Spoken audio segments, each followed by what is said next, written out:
Israel has continued its attacks into the Gaza Strip in order to wipe out Hamas. Here are 5 key updates as the war enters its second week. Israeli troops have cut off the second major road leading from North Gaza to the south of the Strip, effectively surrounding Gaza City. Tanks and troops pushing through the center of the Gaza Strip cut the al-Rashed road that runs down the coast on Friday. Salah al-Din, the only other major highway linking the north with the south, was severed last week. IDF soldiers are now pushing into the city proper with the aim of clearing it of Hamas terrorists. Fighting has been reported in the town of Beit Hanoun in the northeast of the Strip and the Sheikh Radwan neighbourhood within Gaza City itself.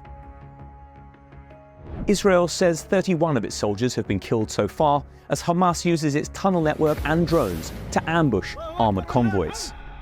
Videos released by Hamas show its fighters using the urban terrain to fire rockets and throw explosives at Israeli tanks and armoured vehicles from close range. The terror group also appears to have taken lessons from the war in Ukraine, using drones to drop grenades on Israeli soldiers. But Israel is adapting, using fighter planes to target the tunnels with bunker-busting bombs, and using the trophy system on their tanks and armoured vehicles to blast Hamas rockets out of the air before they can make contact. On Friday, Hassan Nasrallah, leader of the Iran-backed Hezbollah group in Lebanon, gave his first public speech since Hamas's attack on Israel almost a month ago. Despite fears he would announce Hezbollah is joining the war to aid its ally Hamas, he made no such promise. Instead, he bragged about the limited attacks Hezbollah has carried out on Israel so far and made vague threats that the group could join the war in the future. Meanwhile, another Iran-backed group, the Houthis based in Yemen, said they had launched a large missile and drone attack at Israel.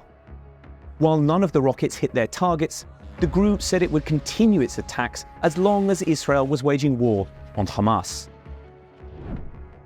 As the civilian death toll in Gaza mounts, there are growing international calls for a ceasefire to allow aid into the Strip. Arab nations, led by the likes of Saudi Arabia, Egypt, Jordan and Qatar, have been leading those calls, in effect demanding an end to hostilities and a return to negotiations. Joe Biden, Rishi Sunak and EU leaders have stopped short of that, instead advocating a humanitarian pause so aid can get in before Israel continues its military campaign. Keir Starmer has also called for a pause, but has come under pressure from his party to advocate for a ceasefire instead. Hamas claims thousands of civilians, many of them children, have died since fighting broke out, but its figures are impossible to independently verify. Some aid is making its way into the Strip, while civilians are also being evacuated, as Egypt and Jordan coordinate with Israel to make it happen.